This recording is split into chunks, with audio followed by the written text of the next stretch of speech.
کہا اس دن میرے نبی پر کیا گزرے گی کہ ایک عیسیٰ علیہ السلام کا امتی میرے نبی کی امت کی طرف اشارہ کر کے کہے گا کہ یہ فلاں محمدی میرا بٹوا چھوڑ۔ دہلی کی جامع مسجد آیا تھا، اس نے جاتے وقت دہلی کی جامع مسجد کے باہر فقیر کو اپنے بٹوے سے چند روپے دیے۔ انگریز جاتے جاتے اس سے بٹوا گرا اور انگریز چلا گیا۔ گھر جا کر جب بیوی سے کہا کہ میں مسلمانوں کے عبادت خانے گیا تو وہاں ایک سکون ہے، کہا کہ کل مجھے بھی لے چلو۔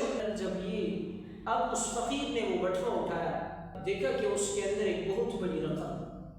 اب ساری رات سوچ رہا ہے کہ میں فقیر ہوں، محتاج ہوں، ضرورت مند ہوں، اسے اپنے پاس رکھ دیتا ہوں، لیکن پھر سوچتا ہے کہ نہیں، غیر کا مال ہے، میں کیسے لے سکتا ہوں۔ ساری رات یہ سوچتے سوچتے آخر فیصلہ کیا کہ اگر یہ انگریز دوبارہ آیا تو میں یہ بٹوا اسے واپس دے دوں۔ اتفاق سے کل وہ انگریز اپنی بیوی کے ساتھ دوبارہ دہلی کی جامع مسجد میں آتا ہے۔ جب اس فقیر کے پاس پہنچتا ہے، فقیر کھڑے ہو کر وہ بٹوا انگریز کو دے دیتے، کہا کہ یہ آپ کا بٹوا ہے، یہ یہاں آپ سے گرا تھا۔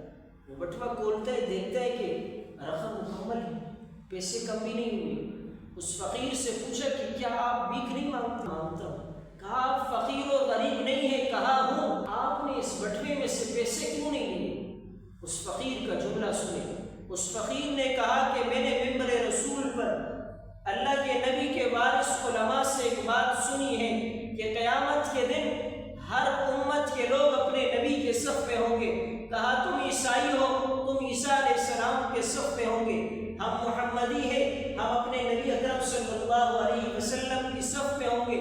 حدیث میں آتا ہے قیامت کے دن جب لوگ صفوں میں ہوں گے، کہا 120 صفیں ہوں گے، جس میں سے 80 صفیں امت محمدیہ کی ہوگی، باقی 40 صفیں دیگر امتوں کی۔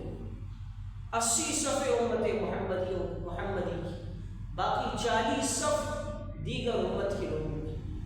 اس فقیر کا جملہ سنے۔ اس فقیر نے کہا کہ میں نے علماء سے سنا ہے کہ قیامت کے دن ہر امتی اپنے نبی کے صف میں ہوگا۔